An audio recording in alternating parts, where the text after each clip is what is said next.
Bismillahirrahmanirrahim. Kajian Sunnah, bersama-sama kita mencerahkan umat.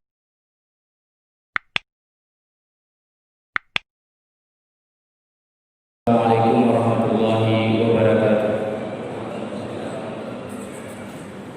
Innal hamdalillah nahmaduhu wa nasta'inuhu wa nastaghfiruh wa na'udzu billahi min shururi anfusina wa min sayyiati a'malina.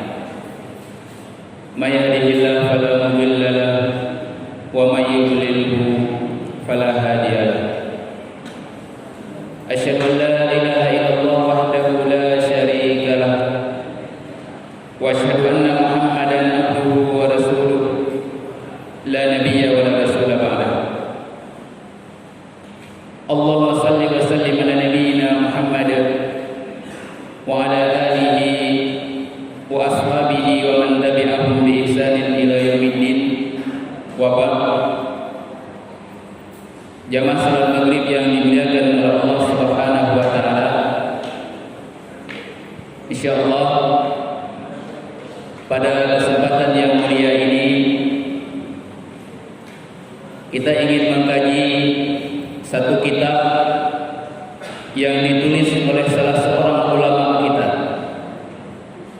yaitu Imam Az-Zahabi. Beliau menuliskan kepada kita satu kitab yang sangat agung, kitab yang harus dipelajari oleh seluruh kaum muslimin, yaitu kitab yang berhubungan dengan dosa-dosa seorang hamba kepada Allah Subhanahu wa taala. Begitu juga dosa-dosa seorang hamba dengan hamba yang lainnya. Dan Imam Az-Zahabi, beliau menamakan kitab beliau dengan Al-Kabair, yaitu dosa-dosa besar. Insyaallah pada kesempatan ini, begitu juga pada pertemuan-pertemuan yang lain, kita akan membacakan kitab Al-Kabair yang ditulis oleh Imam Az-Zahabi.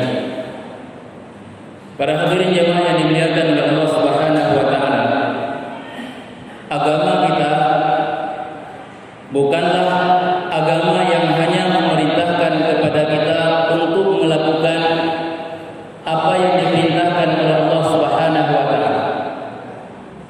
Jadi agama Islam bukan hanya mengerjakan perintah, tetapi di sisi lain agama kita juga melarang kita untuk melakukan apa yang dilarang oleh Allah Subhanahu wa taala. Jadi kan cuma mengerjakan perintah, tetapi juga harus meninggalkan larangan yang dilarang oleh Allah Subhanahu wa taala kepada kita. Mungkin kita sering mendengar tentang kebaikan ataupun tentang pahala, kemudian kita berusaha untuk melakukannya, tetapi di sisi lain kita lupa untuk mengenal tentang keburukan ataupun dosa, sehingga kita tidak jatuh ke dalamnya. Coba perhatikan para jemaah yang dimuliakan oleh Allah Subhanahu wa taala. Huzaifah bin Yaman, beliau pernah mengatakan, sa'ala ashabun Nabi sallallahu alaihi wasallam anil khairi fasa'altuhu anil syarri. Beliau mengatakan, sahabat Rasulullah sallallahu alaihi wasallam bertanya kepada Rasulullah tentang kebaikan, tetapi aku bertanya kepada Rasulullah sallallahu alaihi wasallam tentang keburukan. Sahabat le yang tanya Rasulullah, ya Rasulullah, po amalan yang kamu buat dapat mengantar kami ke surga. Tapi Huzaifah, sahib sirri Rasulullah sallallahu alaihi wasallam, orang yang memegang rahasia Rasulullah sallallahu alaihi wasallam, beliau mengatakan, aku bertanya kepada Rasulullah sallallahu alaihi wasallam tentang keburukan, tentang dosa. Anak bertanya tentang kebaikan, tetapi ditanya tentang dosa. Penyebabnya beliau mengatakan, makhafatan an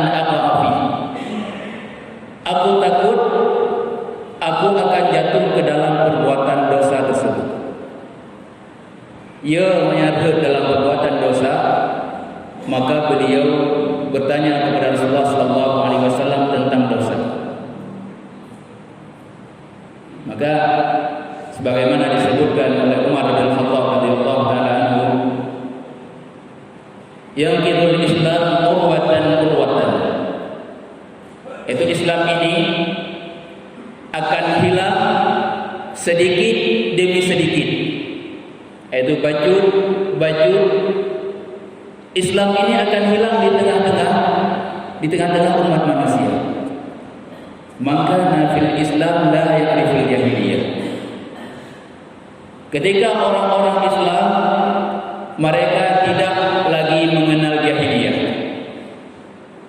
Ketika kita tidak lagi mengenal jahiliyah, dosa-dosa yang dilakukan oleh mereka, perbuatan-perbuatan yang dilakukan oleh mereka sehingga Allah Subhanahu wa taala menurunkan nabi di tengah-tengah mereka, maka ketika itu Islam mulai hilang.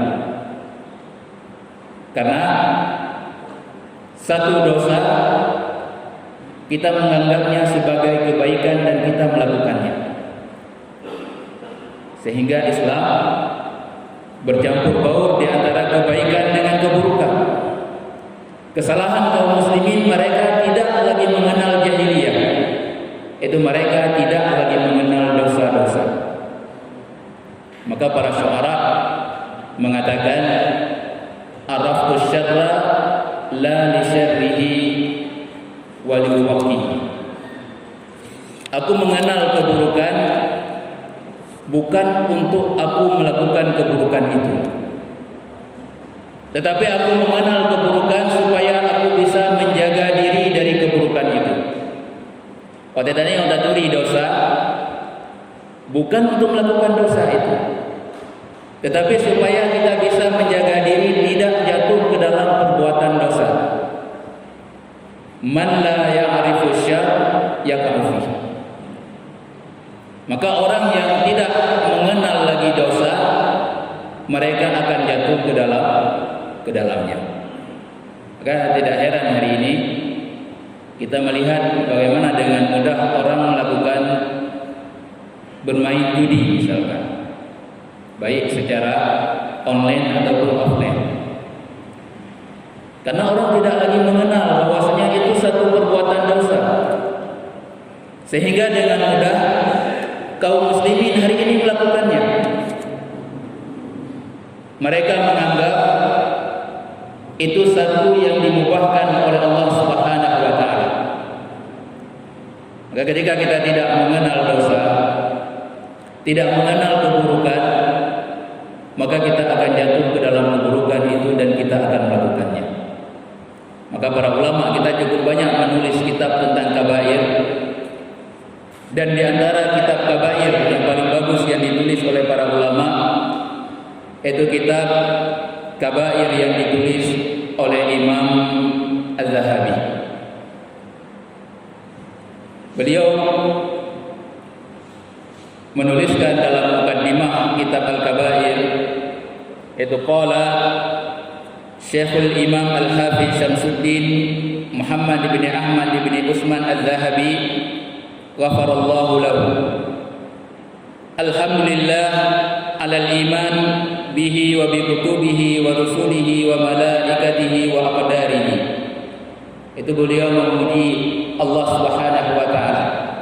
Di sini para ulama kita mengatakan menunjukkan dalamnya ilmu Imam Az-Zahabi.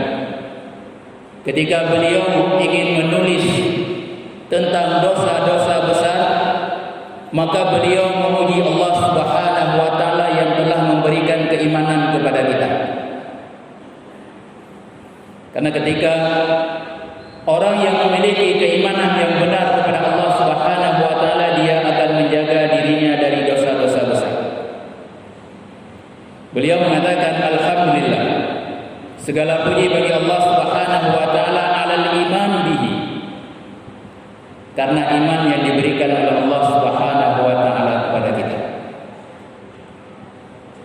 yang menunjukkan kedalaman ilmu beliau. Beliau hanya menulis mukaddimah yang sangat pendek, tetapi mukaddimah yang beliau tulis itu berhubungan dengan seluruh kitab beliau.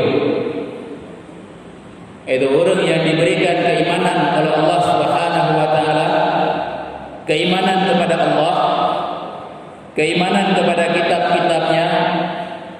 keimanan kepada rasul-rasulnya, dan keimanan kepada para malaikat. Begitu juga keimanan kepada takdir, maka mereka akan menjaga diri mereka dari dosa-dosa besar. Ini betul keimanannya. Ketika mereka ingin melakukan dosa, maka mereka akan yakin Allah Subhanahu wa taala Maha melihat. Mereka akan meninggalkan dosa apabila iman mereka kepada Allah benar. Ketika mereka ingin melakukan dosa, mereka mengetahui Allah Subhanahu wa taala telah menurunkan kitab kepada mereka, Al-Qur'an. Dan di dalam Al-Qur'an disebutkan oleh Allah Subhanahu wa taala tentang dosa-dosa yang harus kita jauhi. Ketika keimanannya kepada Al-Qur'an benar, dia akan meninggalkan dosa. Ketika dia ingin melakukan dosa, dia meyakini ada malaikat di sisinya yang akan menulis seluruh perbuatannya. Ketika iman dia kepada malaikat benar, maka dia akan meninggalkan dosa. Begitu juga ketika iman dia benar tentang hari akhirat, Allah Subhanahu wa taala akan membangkitkan seluruh makhluk yang Ia ciptakan, itu manusia dan jin, begitu juga hewan. Kemudian diminta kepada mereka bertanggungjawab, maka dia akan meninggalkan dosa. Karena yakin Allah akan membangkitkan dan Allah akan meminta seluruh pertanggungjawaban. Maka Imam Az-Zahabi beliau memuji Allah Subhanahu wa taala karena telah memberikan keimanan, dan semoga kita mendapatkan keimanan yang benar kepada Allah Subhanahu wa taala. Kemudian beliau mengatakan wa sallallahu ala nabiyyina Muhammad wa alihi wa ansarihi daimatan tuhilluna daral qarar fi jawarihi. Segala puji, selawat dan salam kepada Rasulullah sallallahu alaihi wasallam, kepada ahli baitihi, kepada para sahabat radhiyallahu anhum ajmain. Mereka adalah orang-orang yang selalu membantu Rasulullah sallallahu alaihi wasallam dalam menyebarkan dakwah ini. Kemudian beliau mengatakan kitab yang beliau tulis adalah kitab yang menjelaskan kepada kita tentang dosa-dosa besar ijmalan wa tafsilan, yaitu dengan sangat terperinci. Kemudian beliau memulai dengan 3 ayat dari Allah Subhanahu wa taala. Itu ayat yang pertama yang disebutkan oleh Allah Subhanahu wa taala dalam surat An-Nisa ayat ke-31. Allah Subhanahu wa taala mengatakan in tajtanibu kaba'ira ma tunhauna anhu nukaffir ankum sayiatikum wa nudkhilkum madkhalan karima. Itu apabila kalian menjauhi dosa-dosa besar ma tunhauna anhu, yang telah dilarang kepada kalian, nukaffir ankum sayiatikum, maka Allah Subhanahu wa taala akan mengampuni dosa-dosa kita. Dalam kita jaga diri kita dari dosa-dosa besar, Allah Subhanahu wa taala akan mengampuni dosa-dosa kita. Itu dosa-dosa kecil yang kita lakukan. Wa nudkhilkum mudkhalan karima, dan Allah Subhanahu wa taala akan memasukkan kalian ke dalam tempat yang mulia, yaitu surga Allah Subhanahu wa taala. Kemudian ayat yang kedua Allah mengatakan walladzina yajtanibuna kaba'iral itsmi wal fawahisha wa idza ma 'adhibu hum yaghfirun. Itu orang yang menjauhi dosa-dosa besar. Wal fawahish, fahisyah itu keburukan, dan itu juga bagian dari dosa besar. Wa idza ma 'adhibuhum yaghfirun. Ketika mereka jatuh ke dalam dosa, Allah Subhanahu wa taala akan mengampuni mereka. Kita menjauhi dosa besar, kadang kita jatuh ke dalam dosa kecil, Allah Subhanahu wa taala akan mengampuni kita. Kemudian di ayat yang ketiga Allah Subhanahu wa taala menyebutkan alladzina yajtanibuna kaba'iral itsmi wal fawahisha illa al-lamam inna rabbaka wasi'ul maghfirah. Itu orang yang menjauhi diri mereka dari dosa besar illal lama, dan dia jatuh ke dalam dosa-dosa kecil. Allah Subhanahu wa taala mengatakan inna rabbaka wasi'ul maghfirah. Itu Tuhan kamu sangat luas ampunannya. 3 ayat ini menunjukkan kepada kita orang yang menjauhi diri. Orang yang menjauhi diri dari dosa-dosa besar, maka Allah Subhanahu wa taala akan mengampuni dosa-dosa kecil yang dia lakukan. Dan Allah Subhanahu wa taala akan memasukkannya ke dalam surga yang mulia. Yang minta puji umroh dari dosa besar. Di sini dijelaskan oleh para ulama kita ketika menjelaskan masalah ini. Mereka mengatakan Allah Subhanahu wa taala ketika menyebutkan dosa besar, Allah mengatakan in tajtanibu, apabila menjauhkan diri. Itu dia tidak mendekati dosa besar. Ini sangat luas maknanya. Orang yang tidak mendekati dosa besar, maka otomatis mereka tidak akan jatuh ke dalam perbuatan itu. Allah hanya gelaran itu. Tetapi Allah mengatakan orang yang menjauhi itu mereka tidak mendekati dosa besar, maka Allah Subhanahu wa taala akan mengampuni dosa-dosa kecil.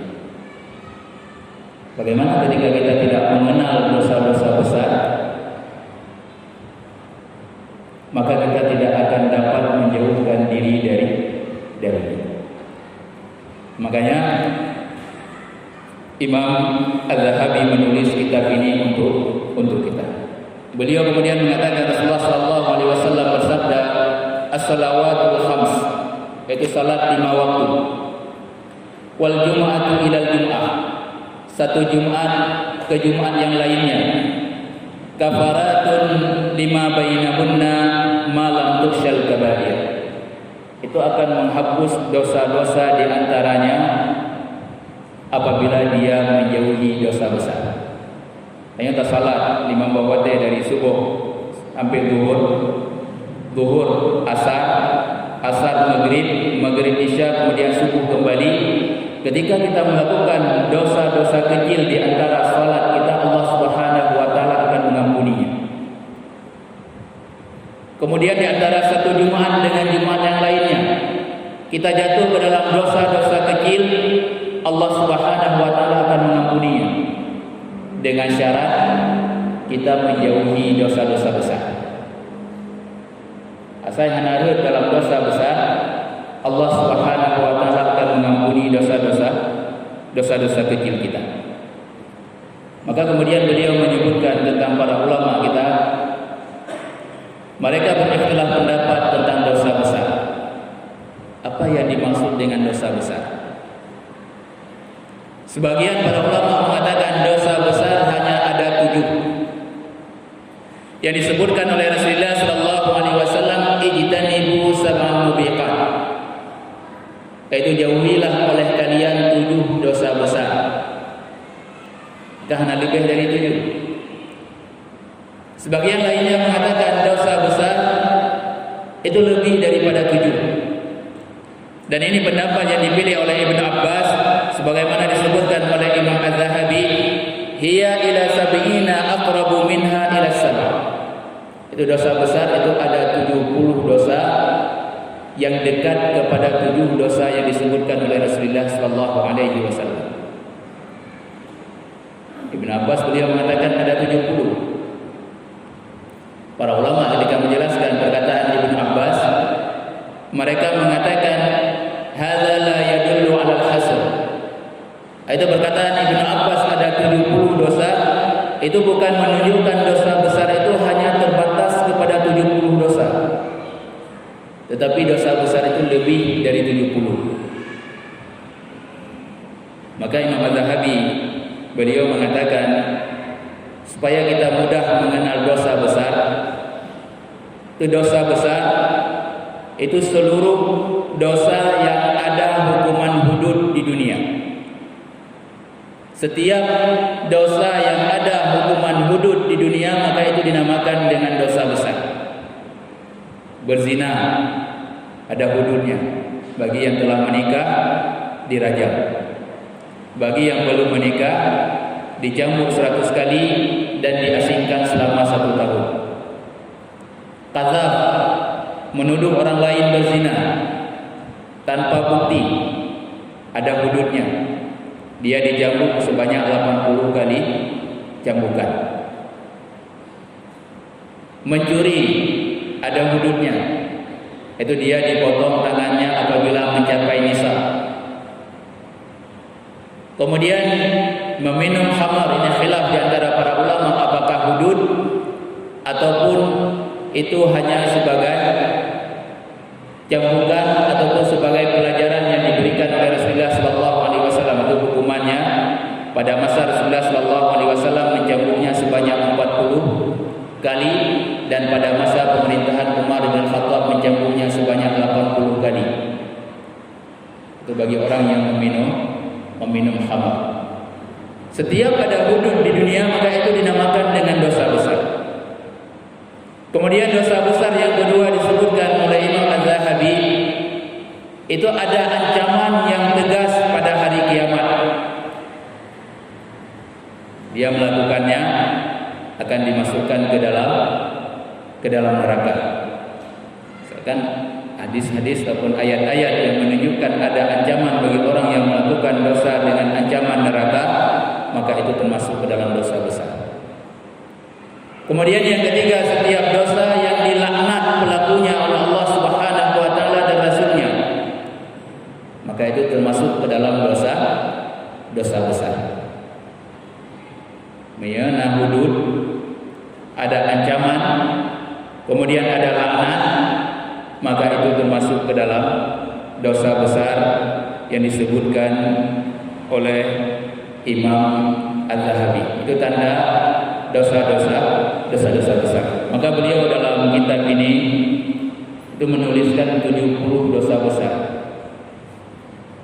Itu beliau berpegang dengan apa yang disebutkan oleh Ibnu Abbas, dan 70 dosa besar itu sangat banyak kita dapati hari ini di tengah-tengah kaum muslimin. Maka kita harus mengenal betul-betul apa itu dosa besar dan bagaimana nanti kita menjauhi diri kita dari dosa-dosa besar. Beliau memulai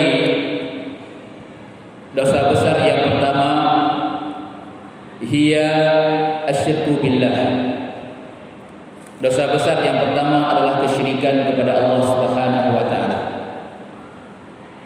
Dan ini dimulai oleh seluruh para ulama kita, dan Allah Subhanahu wa taala juga menjelaskan kepada kita kesyirikan adalah satu dosa yang tidak diampuni oleh Allah Subhanahu wa taala. Muhammad Ibn Abdul Wahhab dalam kitab beliau Nawaqidul Islam, beliau menyebutkan hal yang pertama sekali yang dapat menghilangkan keislaman seorang hamba, syirik kepada Allah Subhanahu wa taala. Mungkin masalah syirik ini masalah yang sangat sering kita dengar. Beliau menjelaskan syirik wa huwa an taj'ala lillahi niddan wa huwa khalaqaka. Syirik, engkau menjadikan bagi Allah Subhanahu wa taala tandingan, dan Allah Subhanahu wa taala yang menciptakan kalian. Ini sebagaimana firman Allah Subhanahu wa taala. Itu beliau mengambil pengertian syirik itu dari firman Allah Subhanahu wa taala. Allah Subhanahu wa taala sengaja memilih kalimat wa huwa khalaqaka, yaitu Allah yang telah menciptakan kamu. Karena sifat khaliq pada Allah Subhanahu wa taala itu diimani ataupun diakui oleh orang-orang kafir. Orang kafir Quraisy, mereka mengakui bahwasanya Allah Subhanahu wa taala khaliq, Maha Pencipta. Ini diakui oleh orang-orang kafir. In sa'altahum man khalaqas samawati wal ardh, apabila kalian tanyakan kepada mereka siapakah yang menciptakan langit dan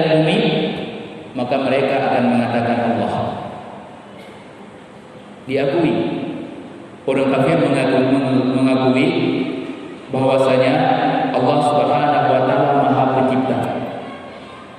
Tetapi mereka menyebutkan Allah Subhanahu wa taala. Maka Allah Subhanahu wa taala menyebutkan tentang ini, tentang masalah mereka menjadikan bagi Allah Subhanahu wa taala tandingan, padahal Allah Subhanahu wa taala yang telah menciptakan mereka. Dan ini pengertian syirik yang diartikan oleh seluruh para ulama kita. Itu menjadikan tandingan bagi Allah, padahal Allah yang menciptakan kita. Beliau memberi contoh, wa ta'budu ma'ahu ghairahu min hajarin aw basharin aw syamsin aw qamarin aw nabiyyin aw syekhin. Itu engkau menyembah bersama Allah Subhanahu wa taala selain darinya. Itu menyembah batu. Ada batu yang dikeramatkan, manusia yang dikeramatkan, ataupun yang dijadikan sebagai wali, kemudian mereka menyembahnya dan meminta pertolongan kepadanya, ataupun matahari sebagaimana orang-orang Majusi, ataupun menyembah bulan, ataupun menyembah nabi, ataupun menyembah orang yang memiliki ilmu, menyembah jin, bintang-bintang dan para raja, ataupun selain daripadanya. Di seluruh peribadatan yang dijadikan tandingan bagi Allah Subhanahu wa taala, maka itu termasuk ke dalam kesyirikan dan itu termasuk ke dalam dosa besar. Kita meminta kepada selain Allah, meminta pertolongan kepada selain Allah. Kita bisa lihat di kabupaten kita ada kuburan yang dikeramatkan. Kemudian setiap orang melewati kuburan tersebut, mereka akan memberikan sedekah ataupun memberikan sesuatu ke kuburan tersebut. Kemudian mereka meminta pertolongan kepadanya dengan keyakinan apabila tidak memberi, maka akan datang kemudaratan kepada mereka. Ini kesyirikan. Yang meyakini selain daripada Allah Subhanahu wa taala yang dapat mendatangkan kemudaratan ataupun dapat mendatangkan manfaat kepada kita. Siapapun itu, maka itu adalah kesyirikan. Syekh Muhammad Ibn Abdul Wahhab dalam kitab beliau Nawaqidul Islam, beliau menyebutkan ini yang pertama, dan orang yang melakukannya kufur,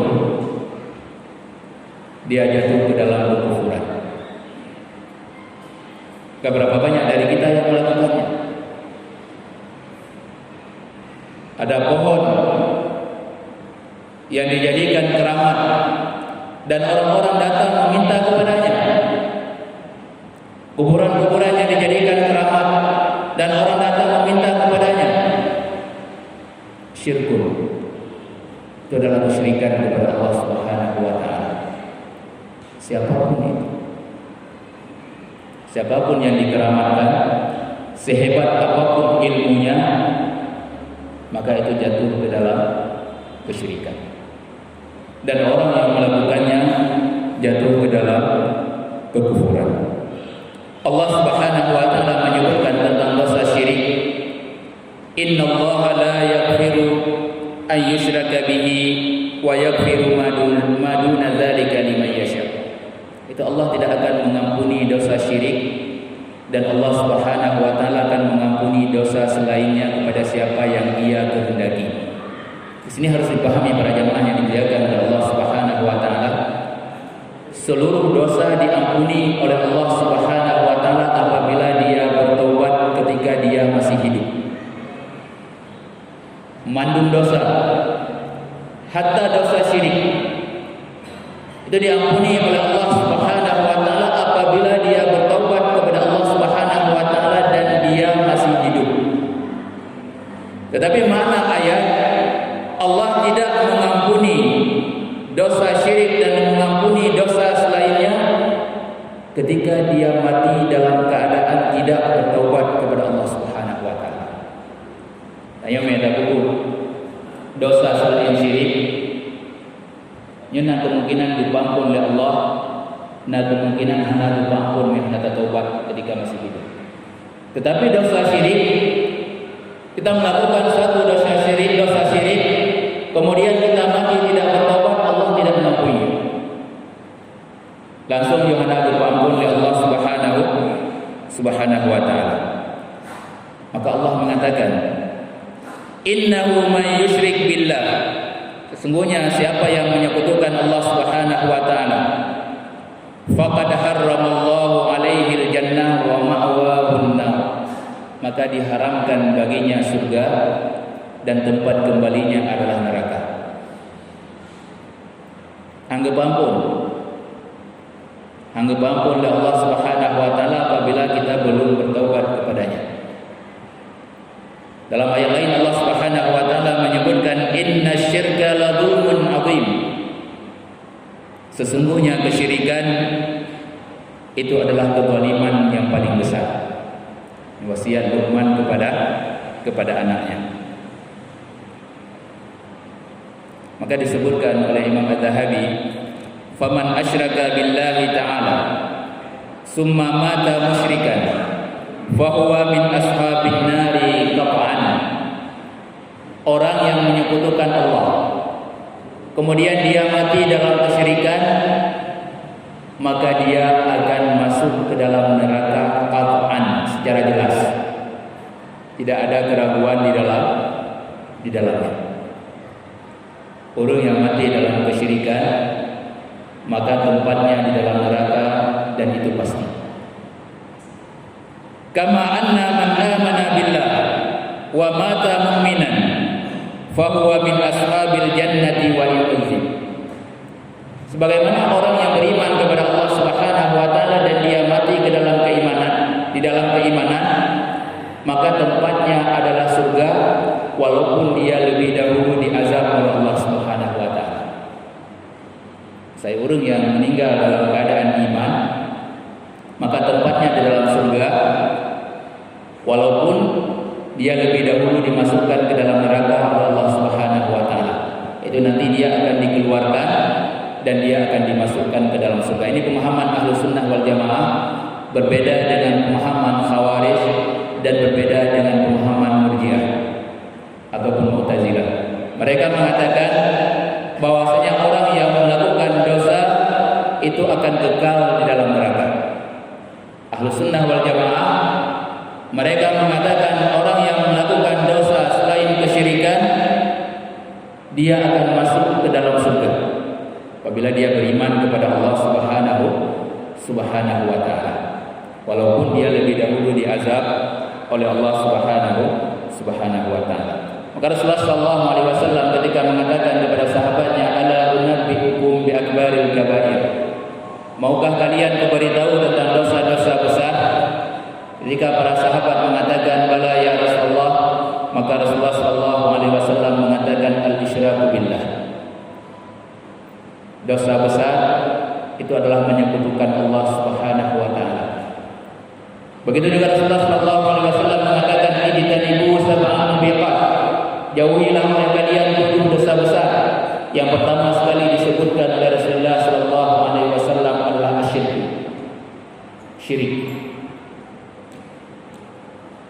Maka bagi orang yang melakukan kesyirikan itu setelah diminta untuk bertaubat dan dia tidak mau bertaubat, maka hukumannya di dunia had bagi orang yang melakukan kesyirikan, ataupun hudud bagi orang yang melakukan kesyirikan, ataupun dia mengubah agamanya, murtad, maka baginya adalah hukuman dibunuh. Sebagaimana disebutkan oleh Rasulullah sallallahu alaihi wasallam, man baddala dinahu, barang siapa yang menggantikan agamanya, faqtuluhu, maka bunuhlah dia. Ini bukan kekerasan dalam Islam, bukan paksaan untuk mengikuti agama Islam, tetapi inilah rahmat dari Allah Subhanahu wa taala kepada hamba-Nya. Karena Allah Subhanahu wa taala menurunkan syariat ini untuk menjaga asasiyatul khams, untuk menjaga asasiyat yang 5 bagi manusia, salah satunya adalah untuk menjaga agama. Maka orang yang telah mendapatkan hidayah kemudian dia membuang hidayah tersebut dan memilih agama lain selain daripada agama Islam, Rasulullah SAW menetapkan hukuman bunuh baginya. Dan ini bunuh yang diperintahkan oleh Rasulullah SAW. Namun di sini kita mengingatkan, dan ini bukan dilakukan oleh seluruh kaum muslimin. Bandit tengok rumah pegang lembaga pengajian, so yang melakukan kesyirikan harus dibunuh. Wo yang asal kudu karena galau nurun bunuh, itu bukan. Tetapi itu dilakukan oleh para hakim, dilakukan oleh para pemerintah setelah mereka diminta untuk bertaubat. Itu istata para ulama kita mengatakan salah satu ayam. Itu dia diminta untuk bertaubat selama 3 hari. Itu dia dikurung, diasingkan. Kemudian ditanya kenapa dia merubah agamanya ataupun melakukan kesyirikan selama 3 hari. Apabila dia tidak mau bertaubat dan dia tetap berada di atas kekufuran, maka ketika itu dia baru dihukum bunuh. Dan itu dilakukan oleh para hakim, bukan oleh seluruh kaum muslimin. Maka kita tetap dalam kaidah yang sama, dasar kaidah kita disebutkan oleh Imam At-Tahawi, la yukaffiru ahadan min ahli al-qiblati illa ma'aka illa laka ma'allahi burhan. Itu tidak mengkafirkan seorang pun dari ahli kiblat kecuali kita memiliki dalil yang jelas ketika berhadapan dengan Allah Subhanahu wa taala pada hari kiamat. Kita mengatakan tadi secara umum, orang yang bunuh syirik, orang yang bunuh syirik, orang yang bunuh syirik dan dia jatuh ke dalam kekufuran. Tetapi ketika ada orang yang melakukannya, maka kita tidak menunjuk dia sebagai orang kafir. Yang harus saya bedakan, menjelaskan hukum dengan ta'yin. Ta'yin itu menunjuk. Tak kalau semuanya, baru nak ajak peng di bakuran kafir, tidak. Itu tidak dibolehkan. Tetapi orang yang melakukan perbuatan itu dijatuh ke dalam kekufuran, tapi kita tidak menunjuk orang secara jelas, artinya langsung. Itu ta'yin. Ta'yin itu tidak dilakukan oleh orang awam seperti kita, tetapi itu dilakukan oleh para ulama kita. Maka di sini kita ingatkan supaya kita menjaga lisan kita tidak mudah untuk mengkafirkan saudara kita, ataupun tidak mudah untuk mengatakan saudara kita Murji'ah, ataupun tidak mudah untuk mengatakan saudara kita Khawarij. Karena itulah kelompok yang sesat di dalam agama kita, dan bahkan Rasulullah SAW mengatakan tentang orang-orang Khawarij, wa in laqaitumuhum faqtuluhum. Apabila kalian mendapati mereka, maka bunuhlah mereka. Maka kita harus menjaga lisan. Sampai mudah ada yang orang yang Khawarij bacut nah demo misalkan, langsung lisan kita mengatakan ini Khawarij. Tidak. Kita lihat kembali siapa Khawarij dan apa batasan-batasan sehingga dia jatuh ke dalam Khawarij. Ataupun ketika ada orang demo dan mengatakan ini buat, lihat kembali apa itu buat dan batasan-batasan apa dilewati oleh seseorang dan dia dinamakan dengan buat, bukan hanya sekedar demo. Ataupun ketika dia sangat dekat dengan pemerintah, mendukung pemerintah, kemudian lisan kita langsung mengatakan ini Murji'ah. Murji'ah itu kelompok yang sesat. Maka kita harus berhati-hati menjaga lisan kita. Jangan sampai mengkafirkan, mengkhawarijkan, ataupun memurjiahkan orang. Itu bukan hak kita orang yang awam. Sini kita ingatkan, itu bukan hak kita orang yang awam, tetapi itu hak para ulama kita yang memiliki dalil di depan Allah Subhanahu wa taala mereka mampu untuk berhujjah. Wallahu taala alam. Mungkin ada tambahan ataupun pertanyaan.